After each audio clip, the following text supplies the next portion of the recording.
Hindi pinalagpas ni Vice President at Education Secretary Sara Duterte na sagutin ang mga isyung ipinupukol sa kanya kamakailan sa isang ambush interview sa Quezon City.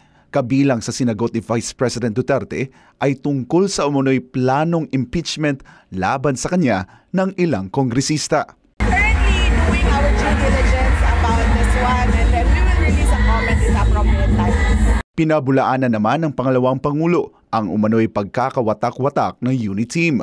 Pagtitiyak ni Vice President Duterte na okay sila ni Pangulong Bongbong Marcos at may tiwala pa rin sa kanya ang Pangulo. Okay. Well, I believe that I still have the trust of President Ferdinand Marcos. Binigyang diin naman ni Vice President Duterte na wala siyang ambisyon na maging presidente sa 2028. Hindi ko naman talaga ambisyon ng tumakbong Vice President. And lalong-lalo na ang President. Alam niyo naman lahat yan. Sinabi ko noon na hindi ko gustong tumakbong President. Dagdag ng pangalawang Pangulo na ang plano pa rin ng Diyos ang mananaig. Lahat ng ginagawa natin, we can only plan, but it will truly be God's plan that will prevail.